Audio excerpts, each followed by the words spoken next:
A very good morning class 12. The agenda for today is a one-shot video on aldehydes.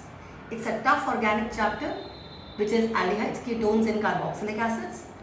I have decided to do it in 3 parts where I'll be doing in detail aldehydes, then the second video will be ketones.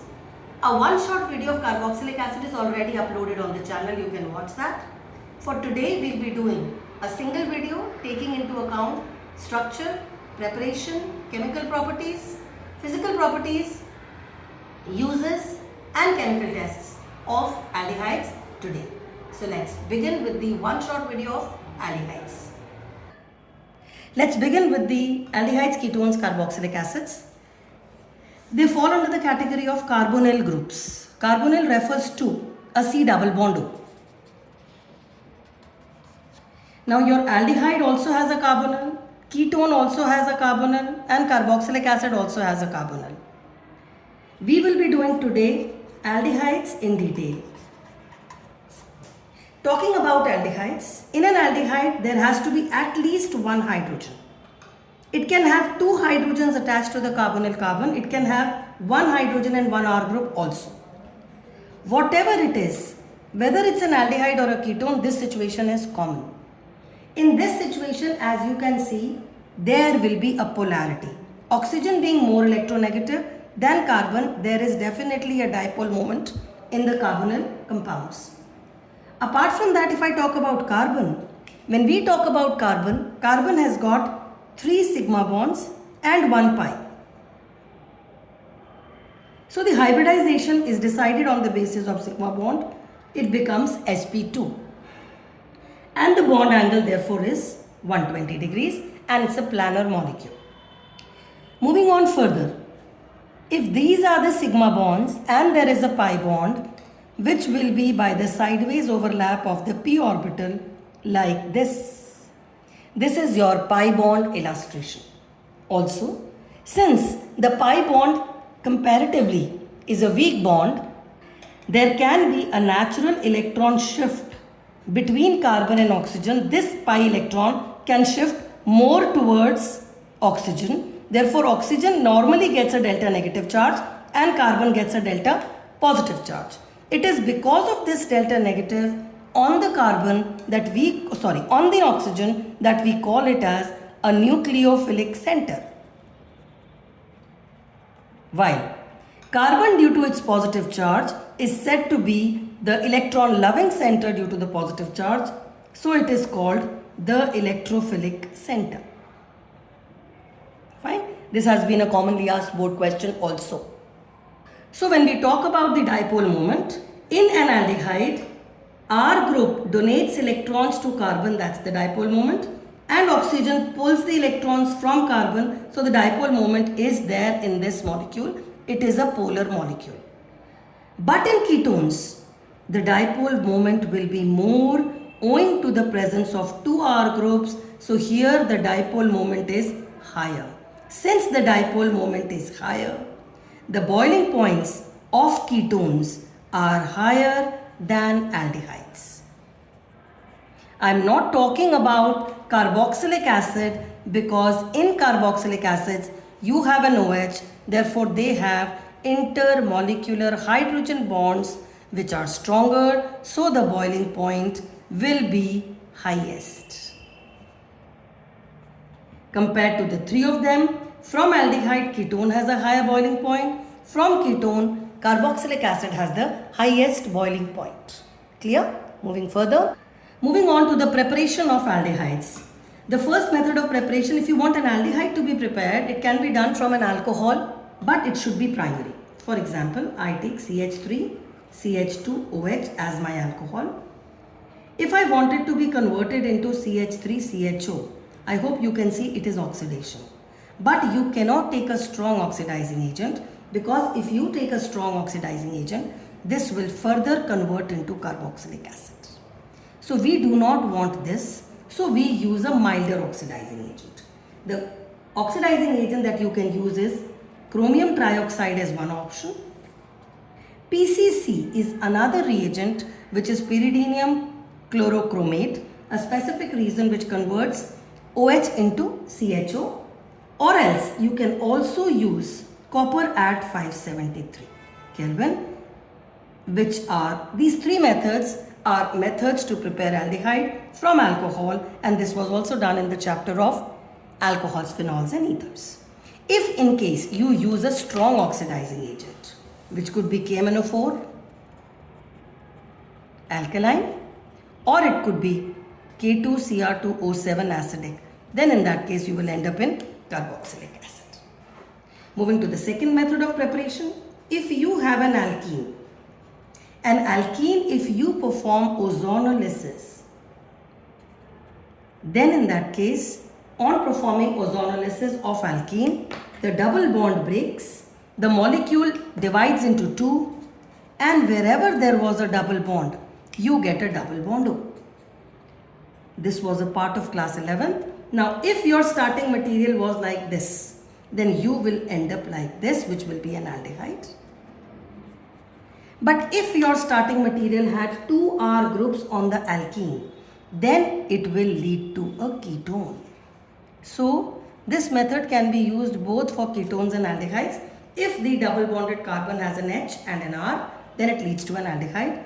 If it has no H and both of them are R, then you get a ketone. The third method is from acid chlorides. Now, an acid chloride is RCOCl, and your intention is to convert it into RCOH. That is reduction. We do a special reduction, catalytic reduction. You add hydrogen. You also add palladium. Now, if you do that, the reduction will continue till you end up in an alcohol. But you do not want this. You want to stop at the aldehyde stage. That is the reason you add barium sulfate along with hydrogen and palladium, where your barium sulfate is a poison for the catalyst. Hence, it controls the reduction. There is controlled reduction happening.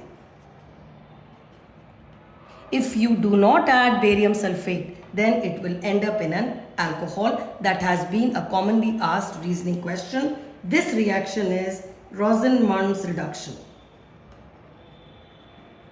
Since it is a named reaction, automatically it gains importance. So the reasoning question asked is, what is the function of barium sulfate? The next is from alkane nitrile. Now, what is an alkane nitrile? Alkane nitrile is an RCN, which looks like this.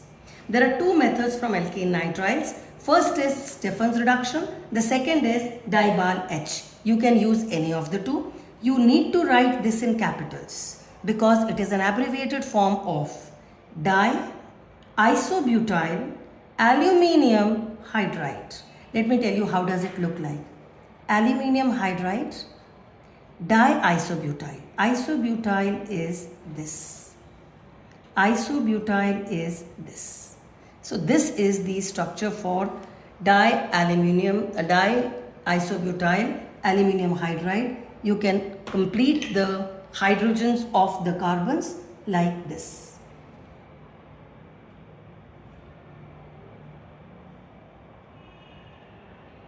So that is your Dibal H. Now moving on. When you do it via the Stephen's reduction, then in that case your RCN is first treated with tin dichloride plus HCl. Now these two react to give you hydrogen gas, and this hydrogen gas breaks one of the bonds. Both of them get an H. This is then followed by hydrolysis. Of course, hydrolysis happens in the presence of acid.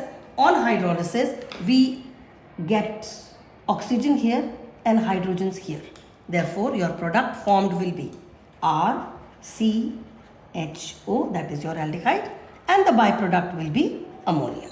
So this reaction is called as your Stephen's reduction. The same reaction can also be done, instead of using these two, you can use Dibal H, which leads to this imine formation where one pi bond breaks and gives you the two hydrogens on both the sides, followed by hydrolysis. So So your SnCl2 and HCl can be replaced by diol H. You end up in an imine which on hydrolysis gives you the aldehyde required. Moving on to preparations for benzaldehyde now. The first preparation is from toluene. If you add chromyl chloride to toluene followed by hydrolysis, you end up in benzaldehyde, and the name of the reaction is Itard reaction.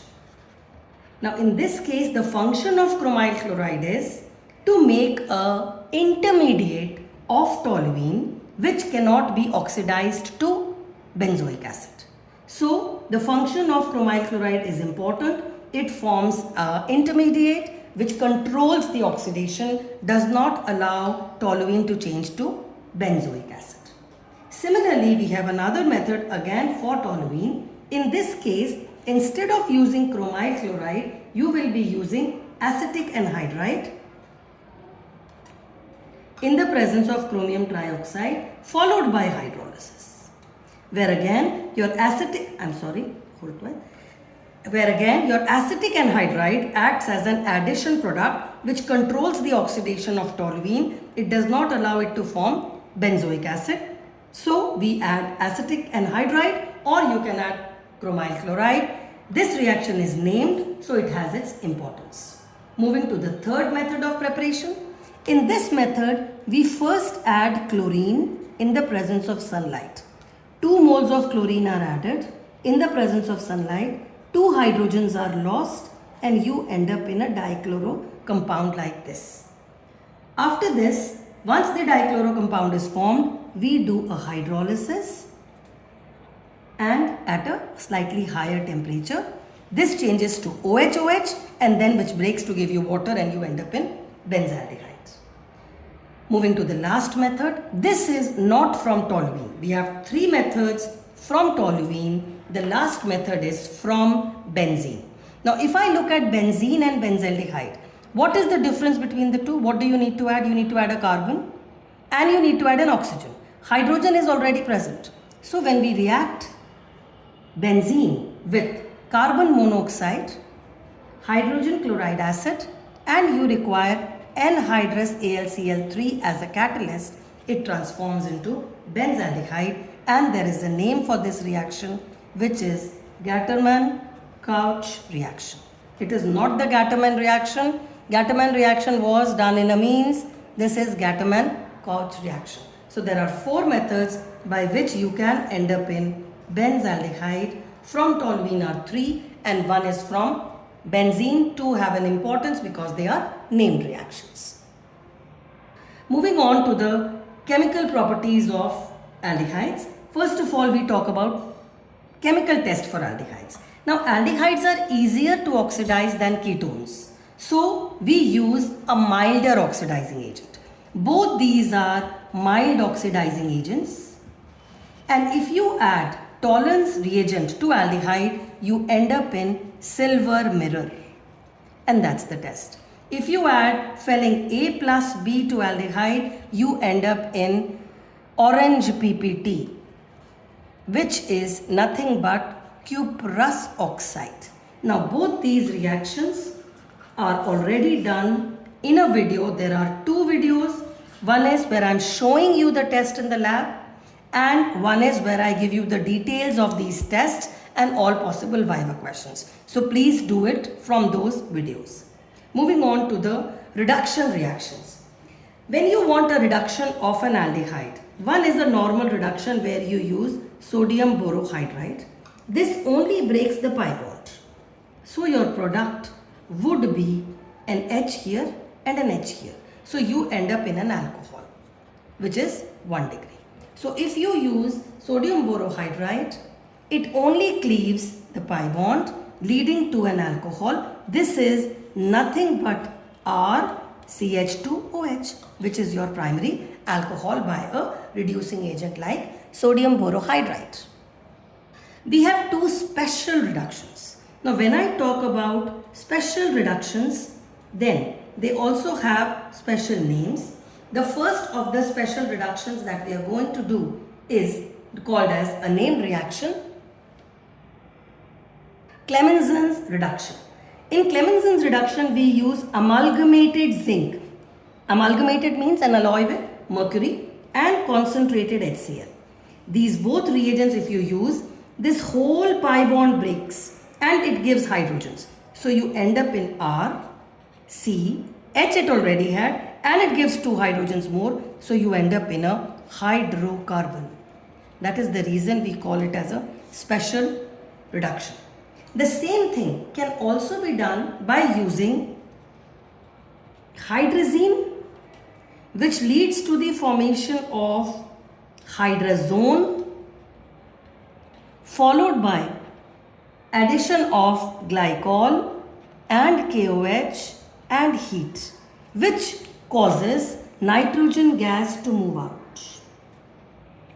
If nitrogen gas moves out, what do you end up in? You end up in R with a CH3. This hydrogen goes here. Again, you end up in a hydrocarbon. So these special reductions are both same in terms of the product formed, but they have different names. The first is called as your Clemenson's reduction, while the second is known as the Wolff-Kishner reduction.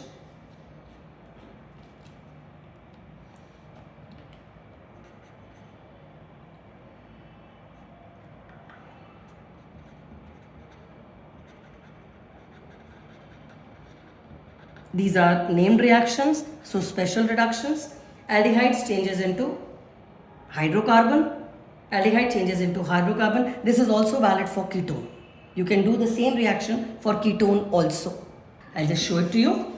If you have a ketone and you add amalgamated zinc with concentrated HCl, this double bond O breaks. You end up in a RCH2R, which is a hydrocarbon, which is your Clemenson's reduction for ketone. But if you do it with hydrazone, to form a hydrazone first, you end up in this intermediate, which then on treating with glycol, KOH and heating leads nitrogen gas to be lost and your hydrogen binds to the carbon, leading to R, CH2, R, and nitrogen gas becomes your byproduct.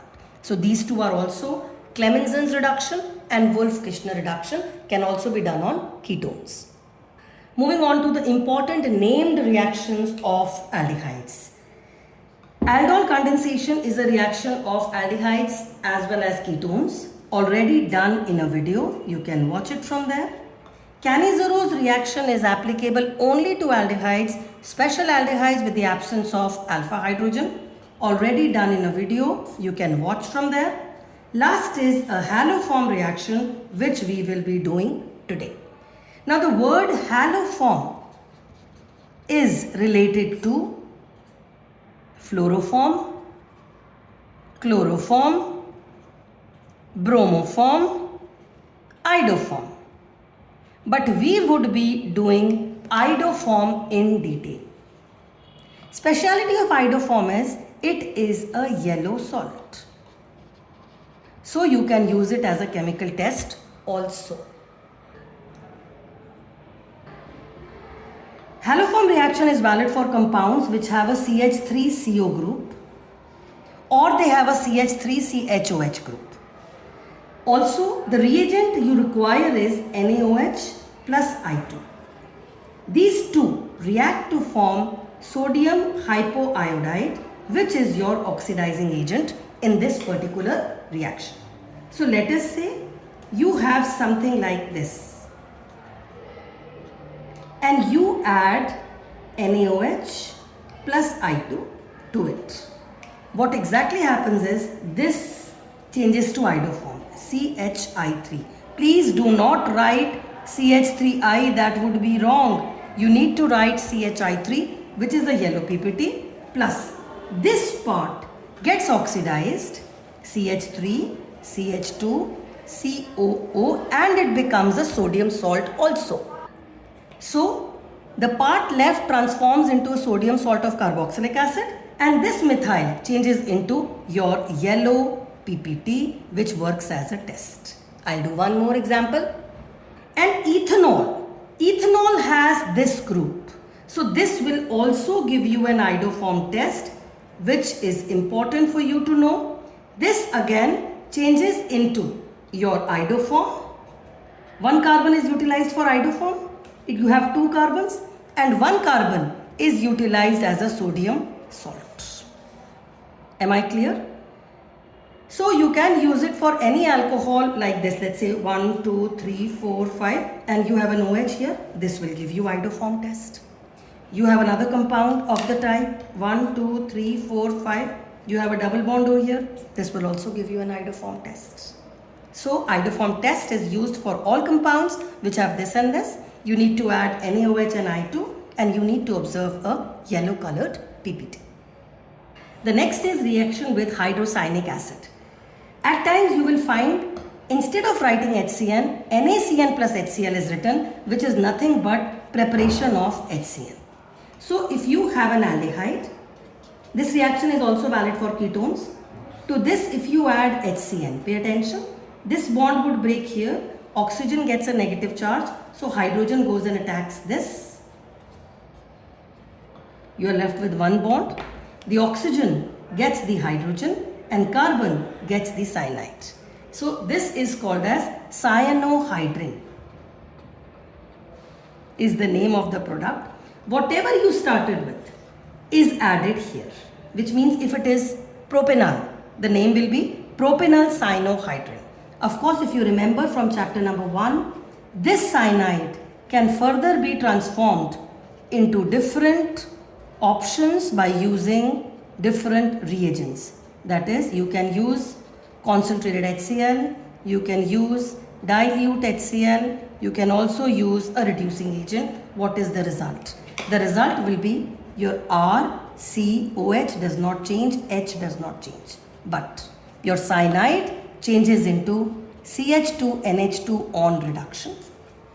Similarly, in the second case where you are using concentrated HCl, there will be partial hydrolysis. No change here, no change here. But your cyanide will change into CONH2. An amide is formed. Lastly, with the dilute HCl, you end up in RHCOH does not change. But in this case, your cyanide changes to COOH. This reaction has already been done in the videos of chapter 1. Your cyanide can be changed into amine, amide and carboxylic acid. That is why it is used in conversions also. Reaction with sodium bisulfite. This is sodium bisulfite and it has a positive charge here and a negative here. This bond goes here. This gets a negative, so your sodium goes and attacks the oxygen. So what do you end up in? R and H stay as it is. Carbon, O gets an Na and your carbon here gets SO3H. Now pay attention. This is a base. This is an acid. So they react amongst each other and we find there is a proton transfer between the two. I'll rewrite it to explain it better. You have an RH, you have an ONA and you have an SO3H. Now this proton shifts here and sodium shifts here is what happens, leading to the formation of R, CH, OH and SO3Na. Now this is a white solid. So if your compound gives you a white solid with NaHSO3, it can be an aldehyde, it can also be a ketone. This is for both aldehydes and ketones. Of course, it is more easy for aldehydes than ketones because the shift may cause steric hindrance in case of ketones. So it can be done for ketones as well as aldehydes, should be known to you, and it can be used as a test because it gives you a white colored solid formation. Fine. So if a compound gives you a white solid with sodium hydrogen sulfide, means it is an aldehyde or a ketone. Moving on to reaction with alcohols. When you reacted with alcohol, again this bond would break. You will have an alcohol here, minus and a plus. Your R would go here, leading to CH3, CH, OR and an OH. So your carbon has one ether and one OH. This is called as hemiacetal, where you have one ether group and one OH group attached to a carbon. This is done in the presence of dry HCl, and this reaction can further go ahead with another molecule of alcohol in the presence of dry HCl, which helps to remove water like this and leads to CH3 as it is, CH as it is, OR as it is. Here you end up in an OR. So there you have a geminal diether. A geminal diether is also called as acetal. So the reaction is called as acetal formation. So acetal formation is when your aldehyde reacts with two molecules of alcohol in the presence of dry HCl, you end up in acetal formation. Reaction with ammonia. This is your ammonia NH3. I have deliberately written it like this so that you understand that water needs to be lost. So you end up in RCH double bond NH. This is called as an imine. Now the reaction with ammonia derivatives. An ammonia derivative is when you replace the H with any group. Now there are multiple options of these groups which you should know, and there is a special video on this topic. Just type the word ammonia derivatives and you will reach that particular topic. As I said, I have deliberately written NH2 like this so that you understand that it would lead to a loss of water leading to an N, and the group remains intact. There are at least around 7 to 8 reactions in this category which you should know. Please watch the video for this particular topic. Moving on to benzaldehyde. As you can see, the carbon here has no lone pairs, so it cannot be acting as an electron donor. It is an electron withdrawing group and it is said to have a minus R effect. Electrons are pulled by oxygen and carbon pulls the electrons. We end up in something like this. This resonating structure is also available on a video of plus R effect. You can watch it there also. Now, these electrons are required, so pi bond shifts here to satisfy the positive charge, leading to no changes here, and you get a positive here. Now, this carbon requires electrons, so it pulls the pi electron cloud towards itself, leading to no changes here, and a double bond here, you get a positive here. Last structure. This requires electrons, so it pulls back the pi electron, it pulls back the lone pair, leading to H, C, double bond O, single bond left, benzene gets a bond here, and bond here. Please have a look. This structure and this structure have no charges. What is the difference? Orientation of the pi bond has changed by one place. Rest all the three structures have a charge on them. Normally, if your first structure is not charged, your last structure would also be not charged. Only difference would be in the pi bond orientation. On this basis, can you see that benzene ring has become electron deficient at ortho and para? Therefore, if at all an electrophile has to attack, it does so not at ortho para but will go at meta position. Therefore, we say that benzaldehyde is a meta-directing group. Fine, which can be illustrated by this reaction. If you have a benzaldehyde and you are made to react it with nitric acid and sulfuric acid, which is a nitrating mixture, will lead to the attack of nitronium ion, and your nitronium ion would go at the meta position. Similarly, if you do a Friedel-Crafts alkylation like this in the presence of anhydrous AlCl3, of course the reaction leads to again alkylated benzaldehyde, where the alkyl group attacks at the meta position. Fine. So these are the reactions of benzaldehyde showing its meta-directing nature. The last part, applications of formaldehyde is important.